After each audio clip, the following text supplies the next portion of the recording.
And now, a visual representation of how I feel every time someone takes a shot at Starlight. I said my sword was a tool of justice. Not used in anger. Not used for vengeance. But now I'm not so sure. And besides, this isn't my sword.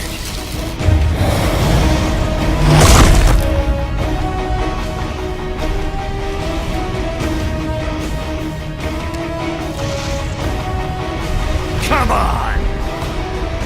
Okay. Let's dance.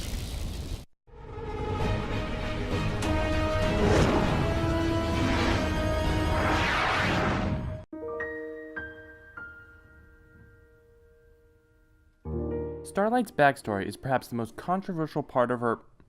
Wait a minute, this isn't how I do the intro. Hello everyone, and welcome to What Do I Know, the show where I don't know how I do my own intro.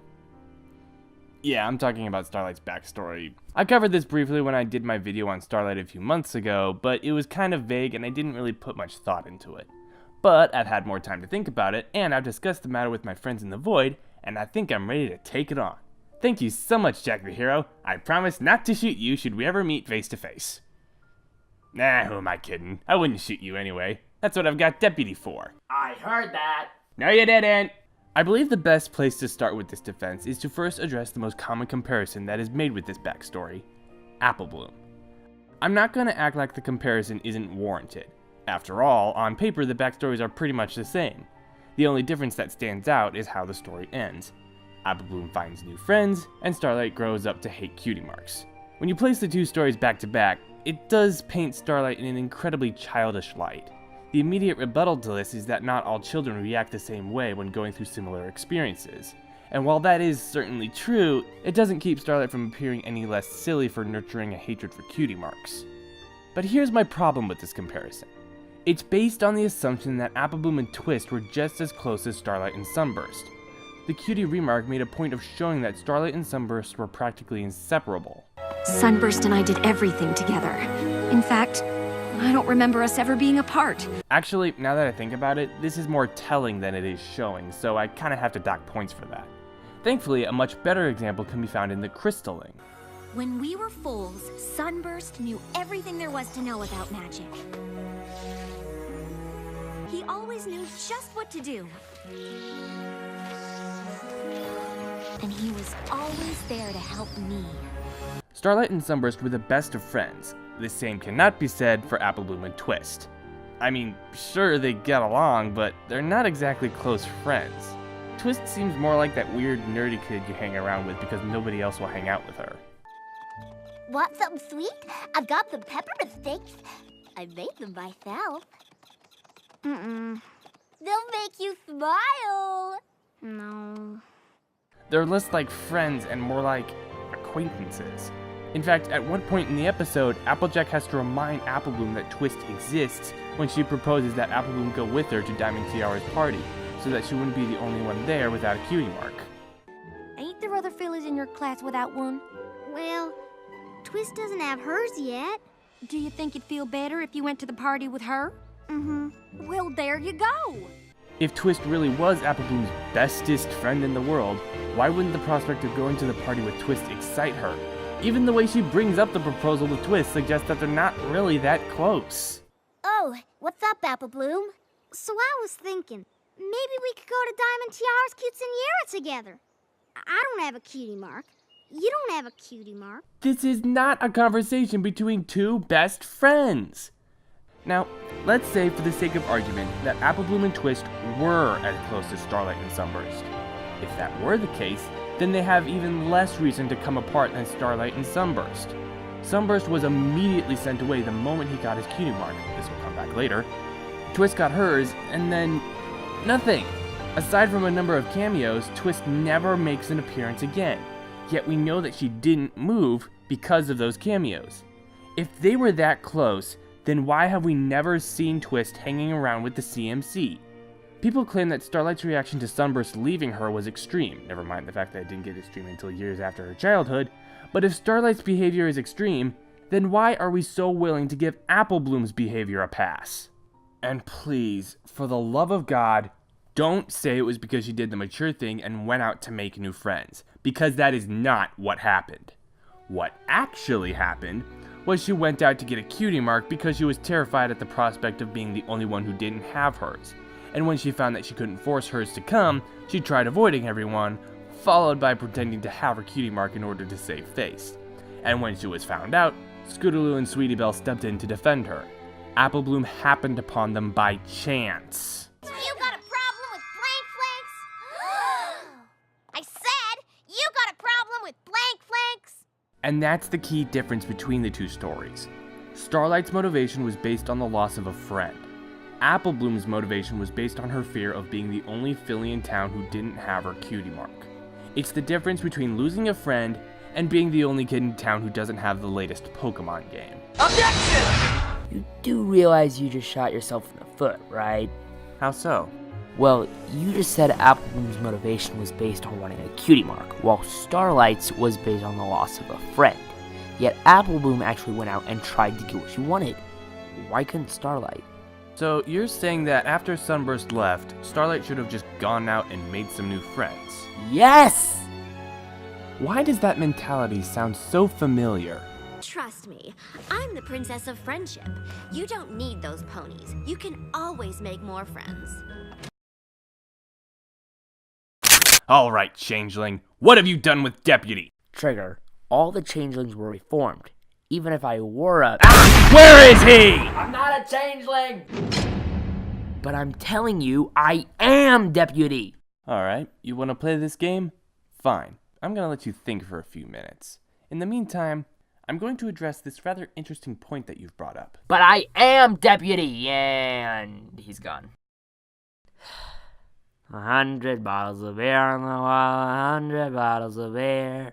Okay, so, why didn't Starlight ever make a new friend after Sunburst left?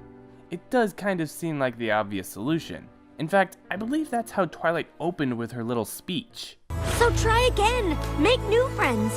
And if something that you can't control happens that changes things, work through it together. That's what friendship is. Again, it seems like Starlight missed something that was right in front of her. But listen to how she responds to Twilight's proposal. But just imagine all the others that are out there waiting for you if you just give them a chance. How do I know they won't all end the same way? Now that is interesting. It would seem that the reason Starlight never made a new friend was because she was afraid of being hurt again if she ever reached out. Kind of like some other pony we know. Ugh. Moondancer saw Twilight as the best friend that she ever had. But when Twilight left her, she withdrew and never made another friend. No pony looks at her or says hello or even gives her a smile. It's like she doesn't even exist. I think the only reason she didn't get all hateful towards cutie marks was because a friend getting a cutie mark didn't play a part in her story. And she was a tad older and more mature. The argument that she could have just gone out and made some new friends could just as easily apply to Moondancer. Both characters held friends very close to their hearts, and both friends left very suddenly, resulting in a bitter pony who hates the world. The only difference is that Moondancer retreated inwards and never reached out again, while Starlight created an environment where what happened to her could never happen again. I stayed here and never made another friend because I was too afraid another cutie mark would take them away too! I was humiliated. I felt like I wasn't important. I never wanted to let myself be hurt like that again. Now, there's an argument to be made that, with the benefit of hindsight, Starlight should have come to realize that her reaction to what happened was a bit much. And yeah, hindsight can help you see things more clearly. But here's the thing. Recalling a memory typically summons up a certain emotion, depending on what emotion you associate that memory with. It's kinda hard to think about an event rationally when you associate that event with the most irrational emotion in the human psyche.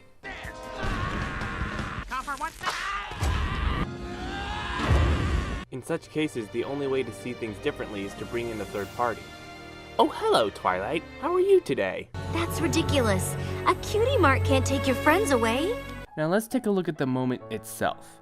It only lasts for a few seconds, which is the reason I think so many people have written it off as lazy writing. But I think the fact that it's so quick is the reason it works so well. Let's look at this from Sunburst's point of view first. You finally got your cutie mark, the envy of practically every Phillian cult at that age. You're so excited that you immediately run outside to what I assume are your parents, and you're so excited at the prospect of going to magic school that you never look back. Makes sense, getting a cutie mark is a big deal, and the prospect of you getting into a prestigious school would excite any child obsessed with magic. But look at this from Starlight's perspective. Her friend has just gotten his cutie mark. His response to getting it is to run right past you, outside to, again, what I assume are his parents, and they immediately cart him off to Celestia's school. And he doesn't even look back. The basis of Starlight's philosophy was that cutie marks cause ponies to feel superior to one another, which in turn means that they can't be friends with one another. When you think your talent's special, you don't see eye to eye. Sunburst got his first and immediately ran out on her. He got his and I didn't. He moved on and I didn't. This also gives another explanation for why she never made a new friend. One of the points we went over in the Void was that if Starlight made a new friend with someone who already had a cutie mark, then she'd never need to fear them leaving her. But if she believed that cutie marks make ponies feel superior to one another, would a friend who already had a cutie mark really solve the problem? My village was a sanctuary of equality where no pony's cutie mark allowed them to feel superior. What exactly is a child supposed to think in a situation like this? That their childhood friend suddenly thinks he's superior to you because he got his cutie mark and you don't? At that age, rational thought isn't exactly a child's forte. Descriptions of Starlight's backstory like, "A friend got their cutie mark and had to move away," are gross oversimplifications of what actually happened. What happened was a friend got his cutie mark, ran out on her very suddenly without ever looking back, which caused her to fall under the impression that her friend believed himself to be superior to her.